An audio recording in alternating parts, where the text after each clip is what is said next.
Welcome to the Bird Podcast. I'm Shobha Narayan.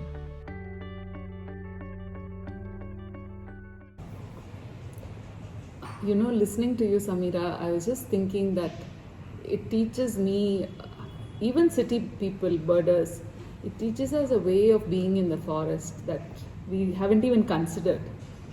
And we go there and we do this lots of activities, but just to Yeah, so especially after pandemic and all, I think there is one word that all of us have become very familiar with, which is mindfulness.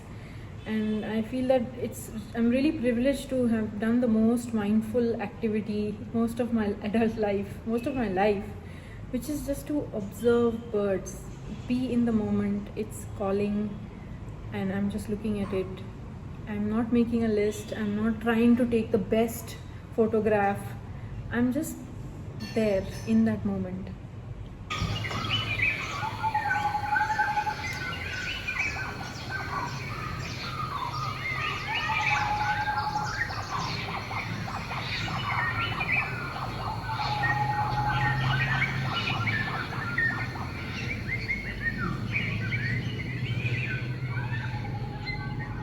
Our guest today is Dr. Samira Agnihotri.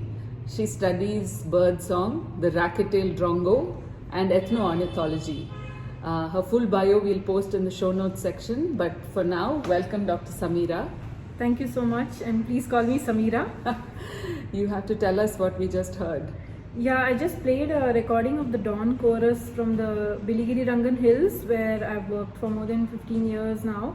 And the dawn chorus, as some of us might know, is the time in the early morning of dawn where all the birds call together at the same time. And we still don't know why they really do that. So it's an interesting phenomenon when it comes to bird song. Yes, which was to be my first question is, what is the importance of listening to bird songs with respect to birds? And now we have Zeno Canto, everybody's recording. But you were a pioneer in a way. So tell us about birdsong. Yeah, so when I started out, it was with cassette tapes. I think people now don't even know what those are. But technology has really advanced, and as you said, there's Zeno Canto, and people can record on their mobile phones. But the thing about birdsong is that we are more likely to hear birds before we see them. And many of them are hard to spot or identify without binoculars, but if you know their song, you can tell what species is calling. And even without worrying about identification, and we can immerse ourselves in the sounds of nature, and it can be a rejuvenating, healing, and even meditative experience. When you listen, what do you listen for? Because I too listen to the dawn chorus, and there are many birds, but is there a way to listen that is teachable to people like me? I don't know about a way to listen, but when we listen, we are listening for the different types of sounds they make, the frequencies, the tempo. We are listening to the acoustic patterns. We are listening for patterns in their song. Each species has its own unique set of patterns. Owls, for example, call at very low frequencies. Brown fish owl, for example, I hope it's okay if I try to make some calls. Yeah. Anytime you want to play. The fish owl, for example, has a very low frequency call that we can barely hear and more feel. So it will be a very low hum. That's the brown fish owl. And sunbirds, on the other hand, have very high frequencies. I can't possibly try to imitate one, but they're found in our gardens. And so that's the difference. The magpie robin has a very melodious song, which is tonal or has a narrow frequency range. So it sounds like whistle, what we call whistle sounds. Whereas calls of birds like crows or tree pies, which sound harsh, are broadband, as they cover a wide range of frequencies. Human speech is broadband. We don't have tonal calls. Of course, there are some tonal languages, but most of human speech is harsh in terms of bird calls. So the tonal languages would be Chinese-like languages. Yes. Yeah. You know, our friend Shubha Bhatt, who has been a guest in one of our episodes, When you walk with her, she will imitate the calls like you just did. And then I learned, I said, maybe I try it. And it's very difficult for me, but it's a way to remember the calls. Like, Exactly. in my garden, this Ashiprinia comes and it makes so many varieties of calls. So it's hard to keep track of it unless you actually practice it. Yeah, unless you listen to it day after day. Yeah. Correct. So coming to your main focus of research, the racket-tailed drongo, why are some of the birds great mimics, and why are you fascinated by this particular one? So in India we have other birds that mimic also, like the white-rumped shama, the leaf birds, the shrikes and larks, and of course all the drongos. And in other countries, North America, we have the mockingbird, which is a famous mimic, and in Australia we have the lyrebirds and bowerbirds. But the reason I was drawn to the racket-tailed drongo, and drongos in particular, is because unlike many of these other mimics that mimic only in the breeding season, these drongos mimic throughout the year. And so I was very curious to try and understand what could be the function of this unusual mimicry that is produced all year round. The white-rumped shama, we saw one in Pearl Valley or we heard one in Pearl Valley in Bangalore, and the scimitar babbler, they have an antiphonal sound. Duetting sound, yes. Did you look at other birds as research subjects before you chose the drongo? So I briefly considered the paradise flycatcher and the peacock, peafowl, before I finalized on racket-tailed drongos, but that was not from an acoustics point of view. That was more to do with the ecology and evolution, peacock behavior, its tail. There are some studies, but people still don't really understand in the wild how it functions. The tails and the legs, they form these very interesting mating systems known as legs, where males gather to display in one spot. And the paradise flycatcher, because of this interesting phenomenon that first year males are rufous in color, whereas older males turn white. And in Madagascar there are two subspecies or two forms. So in Madagascar, the Madagascar paradise flycatcher, it never becomes white. So there's a gene that controls this, and they have separated. So but for various reasons those didn't happen. When you start a PhD, you have to think of something really novel that hasn't been done before, and nobody studied vocal mimicry in racket-tailed drongos. So, you have worked with the Solega. Am I pronouncing it right? The Solega tribals. Solega tribals. And is there a way that indigenous people name the birds versus Western taxonomy? Yeah, so Western taxonomy is often based on the physical appearance, or what we call morphology of birds, how they look and their colors and their measurements and so on. Indigenous taxonomies take a more holistic view. Birds can be named for their unique behaviors, their calls, their uses, or even their cultural significance to a community. A large number of indigenous bird names are onomatopoeic, which means that they reflect the sounds that the birds make.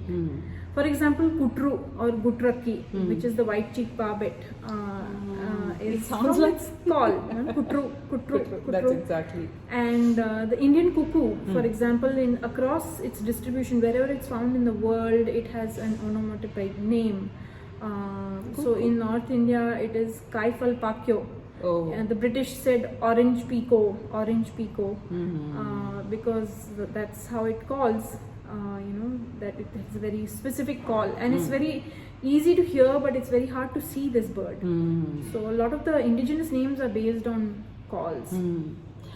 One of the things I was when I go in Tamil Nadu, which is where I'm from, they have the names according to somewhat of the behavior, but they are not so much specific about cheek and rump and all. Exactly, those tiny, because that's what I was saying at the beginning.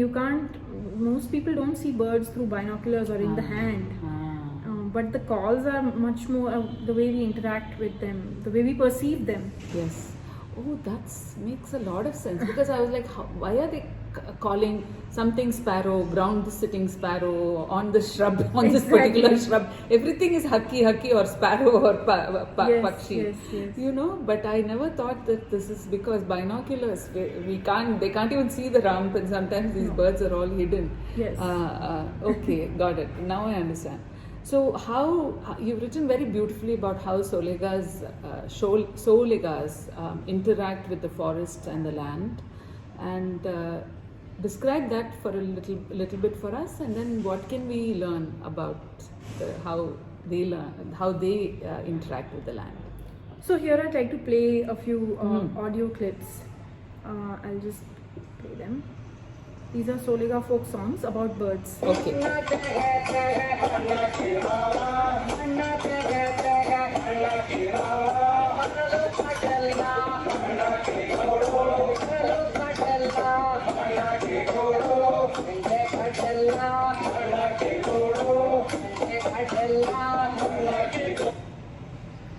So this is a song about manhakki, which are swallows. Man is mud, hakki is bird, and swallows are called mud birds because they make their nests with mud. And this is a part of their Gorukana song cycle of the Soligas that they sing during their festivals, sing and dance. And each sentence of this particular song is talking about the nest being on a particular tree species or a particular landscape feature. So this is also a way to teach or pass on their own names about trees. I see. So manna tege tege manna ki mava, bejja mara ella manna ki gudu, matti mara ella manna ki gudu. So manna ki mava is, of course, they're calling the swallow as their uncle. And this is one of the songs. And Bejja Mara is one particular species of tree, Anogeisys to us scientists, and Matti is another species. So the whole song goes on like that, but each sentence is a different tree or a landscape feature like a stone or and it's all linked to this manhaki. Yes. Yes. And I'll just play another brief clip of women singing a song about the red-vented bulbul.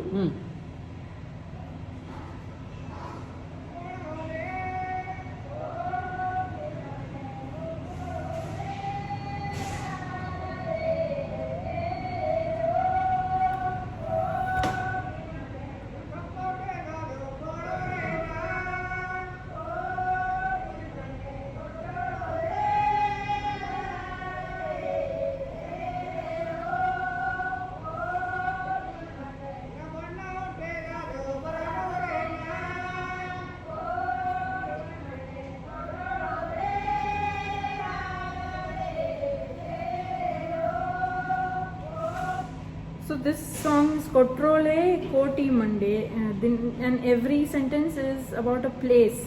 So the song goes, Nin pukka huttida elliyo, nin banna huttida elliyo. So where did your feathers originate, red-vented bulbul? Where did your color originate? And then each place, a place in nearby in the vicinity is named. So again, through this song, they also describe the bird and also pass on the knowledge about place names. Oh, how lovely. And this is part of a dawn to dusk song cycle sung by women at the festivals. The leader is a man, he is known as the guru. He will initiate each sentence with one word, and the women will take that word and sing the rest of the stanza. So what do you mean dawn to dusk? They sing from dawn to dusk? Yes. Sorry, dusk to dawn. It's overnight. Overnight. Yes. Throughout the night? Throughout the night. And they sing about many birds or They one? sing about everything in the forest. Every single thing. Have you heard it? Yes, we've recorded it also. I'm trying to learn it. I'm trying to make sure that, youth also continue to learn it, younger girls. Wow, what a way to remember everything in the forest, no? Yeah, the oral histories, right? They Yeah. don't have a script.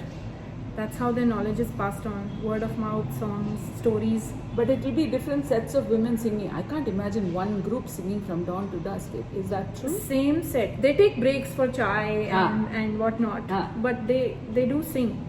Wow, that's amazing. It And there'll is. be the lanterns and Yeah, people it's are very done. beautiful.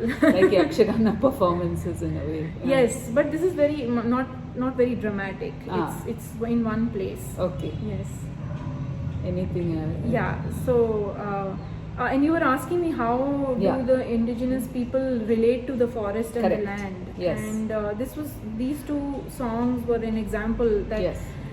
they interact with the landscape in ways that are much more comprehensive and deeper than what we have living in urban areas. Correct. And the forest is a living being to them. Yes. And they see things in connection to each other, and Yes. their own culture has co-evolved with the biodiversity of their forest home, right? So it's all interconnected to them. Yes. They use sound a lot. Mm. Again, you asked me how do they identify birds, and is there anything we can learn from them? And they use sound a lot, and they also observe what birds are doing. We are Mm. often too busy making lists Yes. to stop and watch the birds for a Yes. while. Yes. For instance, they do know that the call of the blue-bearded bee-eater Mm. indicates the presence of a beehive nearby. Ah. And if there's time, I can quickly play Yes. a clip Yes. of a Soliga talking about the slaty-legged crake, Yes. which is an elusive bird that lives near forest streams. Yes. ಕೋಕುಂಜಿ ಅಥವಾ ಕೋಕುಂಜಿ ಅನ್ನೋದು ಏನಕ್ಕೆ? ಕೋಕುಂಜಿ ಅಂತ ಹೇಳಿದ್ರೆ ಅದೊಂದು ಶಾಸ್ತ್ರ ರೂಪದಲ್ಲಿ ಅದು ಭೂಮಿ ಮೇಲೆ ಕೂತ್ಕೊಂಡು ಕೋಹೋ ಕೋಹೋ ಕೋಹೋ ಅಂತ ಕೂಗಿದರೆ ಮಳೆ ಜಾಸ್ತಿ ಅಂತೇಳಿ, ಅದು ಹಾರಾಡ್ಕೊಂಡು ಕೂಗಿದರೆ ಅದು ಮಳೆ ಕಡಿಮೆ ಹಾರಾಟ. So they call the kokunji, the slaty-legged crake kokunji, and this man, for people who don't understand Kannada, he is saying that when it calls in a certain way from close to the ground, koho koho, it means that it will rain a lot. Whereas when it calls in a different way, flying up in the air, it won't rain. So I'll just play this call of the slaty-legged crake that I have downloaded from Geno Canto.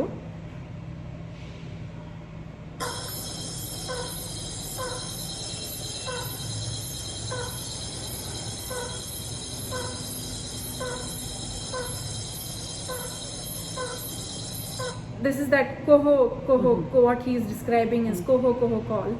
And see how they have observed Yes. these interconnections Yes. between the rain and the bird's call. Yes. The bird is very hard to see. I have seen it once in 15 years. Because it's very elusive. It likes to live, in bushes near streams. But I've heard it very often. And the thing is that this can be used as a micro indicator of climatic change. In years that it doesn't rain properly, it doesn't call as much. And the reason is because it breeds only in the heavy rains. So this is its breeding call. The rest of the year it makes a very guttural kind of croaking sound, very different from this sound. I see. So there are all these connections, right, that they have observed, and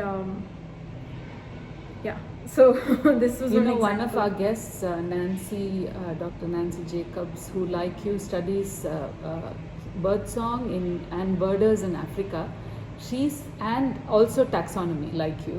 She said Western taxonomy was about capturing the bird, skinning the bird, sending it off to some scientific institution.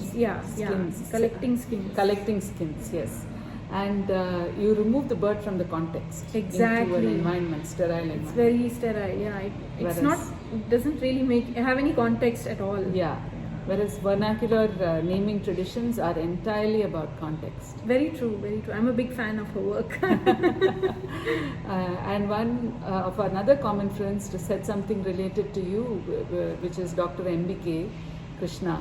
He said sometimes once in a while just go and birdwatch without your binoculars, without your cameras, just observe the forest. Exactly. So that you don't get caught up in this list making ID. Exactly. We all are so much of as eBird has taken over our lives. I didn't say that. So then I was going to request you to play some songs which show how the Solega tribals come up with these names, and we are going to link to your article. And then I saw a woodpecker yesterday in outskirts of Bangalore, and I know that it's one of the birds that you have studied, or rather you've written about. Yes, Ah. yes, because it's very important to the Solega. Ah. The woodpeckers play a very important role in Solega everyday life. Hmm. Because they believe that the woodpecker's calls are portents of danger, of impending danger, or a death in the community. So the kind of portents. So it's signaling to them about something that's happening in the forest. And the woodpeckers that make these calls are the flamebacks. Mm. So all the flamebacks, the black-rumped and the greater flameback, and also the rufous woodpeckers call.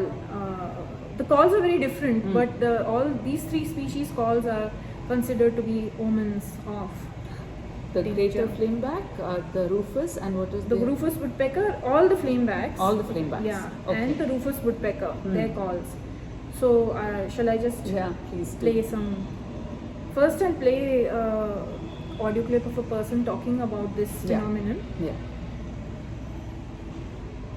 ಹಾಕಿ ಅದು ಒಳ್ಳೇದು ಕಟ್ಟದ ಎಲ್ಲ ಮಾತಾಡ್ತದೆ ಅದು ನನಗೆ ಹತ್ತಿ ಮಾತಾಡ್ತದೆ ಇಲ್ಲಿ ಈ ಕಡೆಗೆ ಹೋಗಾಗ್ತದಾಗ ಈ ದಾರಿ ಹೋಗಬೇಕು ಅಂದಾಗ ಹತ್ತಿ ಸಿಡಿಬೇಕು ಆ ಸಿಡಿದು ಬಿಡ್ತದೆ ಏನದು ಡೈರೆಕ್ಟ್ ಅದೇ ಏನದು ಕರೆಂಗ್ ಅದೇ ಆ ಜಾಗ ಹೋಗಕ್ಕಿಲ್ಲ ನಾವು ಈ ಕಡೆ ಹೊರಟೋಗ್ಬಿಡ್ಬೇಕು ಮಾತಾಡ್ತಿರ್ತೇವೆ. So he is saying that if that bird calls, then it's danger in the forest, and we know that we must turn back or go on a different route. This could be any form of danger: spirits, elephants, bears, anything. Do you believe this, Samira? Yeah, I don't know if I can answer that properly, as in I don't know if I believe it, but let me just say that whenever I hear these birds in the forest, I am alert, and I am on the lookout, and I am more careful than I am. So Usually. yes, Because one of the things I was reading about is because owls are linked to bad omens, lot of people kill them. So the bird is affected by this Indian whatever we have stamped on top of the bird. But then maybe it is linked. The early people knew that an owl's call, or in this case a woodpecker's call, meant bad luck. Something bad was coming. yeah, and I've been asked this question earlier, and my answer is that I can't tell you whether it is true or not, because I've always walked the forest with Solega, and I would never do it any other way. And if they do sense this kind of danger, they will take me on a different path. So I have never waited to see that, oh my God, is some danger actually coming. I have not tried a scientific experiment Yes. like that, Yes. and I don't want to. I don't Yeah. want to counter their worldview. Yes. I respect it. Yes, that's a good So way. I'll just play the woodpecker's call. Yes. So here is the call that says danger present. Hmm. This is a flameback.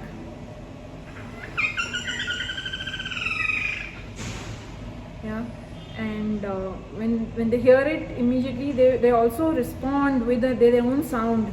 They have a click whistle, which if they hear this sound, I'll play it once more.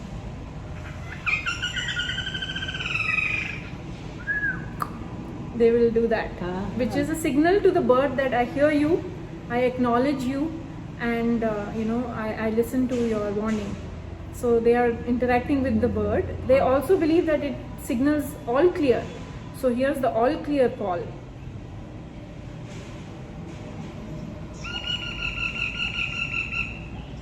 So here it's saying illa illa illa illa illa illa illa hogbodu. Yeah. So these are the calls. This is how they relate to woodpeckers, and I mean it's an everyday interaction, right? It's very hard to explain to people who don't live in the forest, who don't rely on these signals for survival. No, but so even if I go to Hesarghatta grasslands, I think the intent with which most of my birding friends and I go with is, let's go see some birds, let's go make a list, let's photograph. To interact with the bird is something we People never have stopped consider. doing. Yeah, we just look and that's it. It is an other. There is an otherness factor that comes. Exactly. You don't relate to it in any way. No. It's just a subject for you. Correct. Yeah. But it can be learnt. I think even just what youths are saying to us Yeah. may help us with this. Are there, okay, that said, are there any tips or techniques that, what are the tools that you carry for those of us who want to record bird song and document it?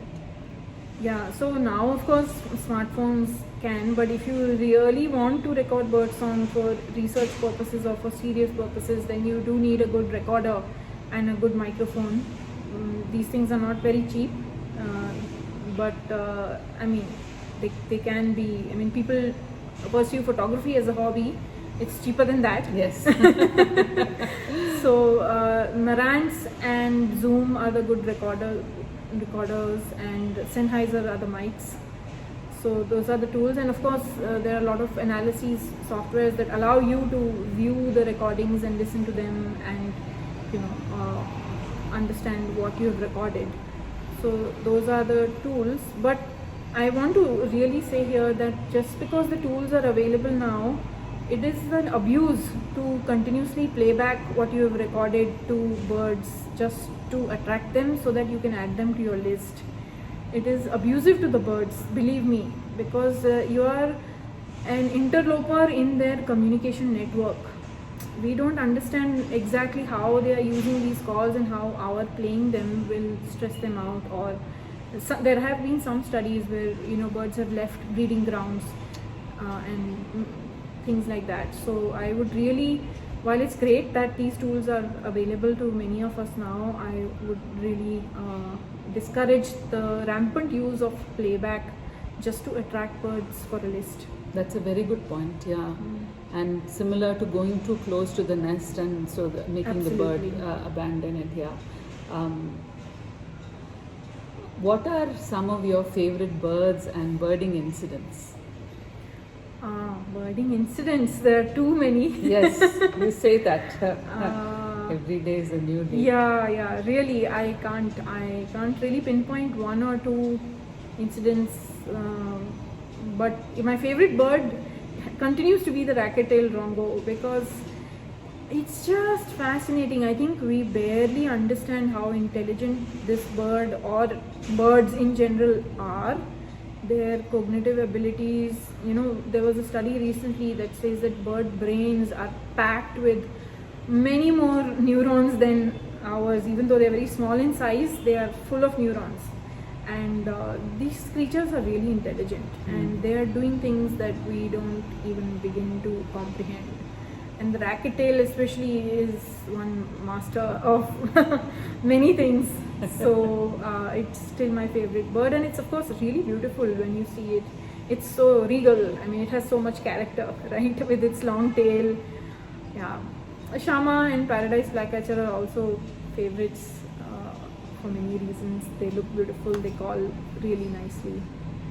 But I can't think of any birding incident in particular, but if I can, I'll just relate a Soliga story. Yes. A very brief one about the racket-tailed rongo. Yes. They don't know about its mimicry, but they do have a story about it. So in Soliga society, historically there were 4 types of leaders: Ejmana, Kolukara, Salavadi, and so on, that are kind of similar to a judge, a policeman. So each person, a leader, each person had a specific job in the community. And Soliga believed that in all animal communities, the same set of, roles or jobs are existing. In the bird community, the Kolukara, or the stick wielder, or the policeman, is the racket-tailed rongo. And he or she, in exchange for protection of the bird community, takes a feather as bribe. So this could be from their observations of these birds in mixed species flocks. They are generally very aggressive birds, and they will chase away really large eagles and things. So I guess the policeman role could easily be Attributed to them. attributed to that. And the exchange of a pukka as a bribe for the protection comes perhaps from seeing that they hang out in these mixed species flocks all the time, and there are a lot of interactions amongst birds within these flocks that feed together in the forest. Huh. So That's so interesting how you attribute characteristics of wisdom or warriorship or Yes. policeman to birds based on the behavior. yeah, even the black drongo is called kotwal. Kotwal, yes, Yes. in North India, Yes. yeah. In there's a poem, I'll forget it's called Conflagration of Birds. It's a Persian poem Oh. in which the wise man is the huku. I see. Yeah, and let us end with this. If for somebody who's never visited Bear Hills like me, either from India or from abroad, what are some of the species that one can hope to see when you come there? Oh, lots. Racket-tailed drongo for sure. Huh. Shama you will hear more than see, but there are lots of shamas. Paradise flycatcher, black eagle. Mm. BRT is very full of black eagles. Blue-bearded bee-eaters. BRT has a very abundant collection of them. And rufous-bellied hawk eagle also. It was the emblem for the Karnataka Bird Fest earlier this year. Lots of bulbuls. There are some 8 or 9 species of bulbuls. Black bulbuls to the red-winged. Lots of bulbul species. Mm. So yeah, Lots of them, yeah. lots of bulbuls and lots of babbler species. And Samira, has working with the Solegas changed you and your approach towards birding in particular, but life in general? And if so, how has it changed you? It definitely has. It's perhaps hard for me to articulate in the many ways in which it has, but it has really made in our training in school or college. In our training, we, like I was saying earlier, we are taught very short, a snapshot way of doing things, and a very one-sided view of things perhaps. But when you walk the forests with any indigenous community, especially the Solega, and you see the forest from their point of view, it's very, very different, and you feel the connection much stronger, much more. And I feel like I have grown roots in the in the BR Hills because of and my life has really been enriched by their knowledge that I've been privileged that they've shared with me. So thank you very much for that Thank you. question. No, thank you for joining us today. Thank you very much. Yeah, I really enjoyed it. Bird Podcast is produced by Ullas Anand and Echo Edu. I'm Shobha Narayan. Thank you for listening.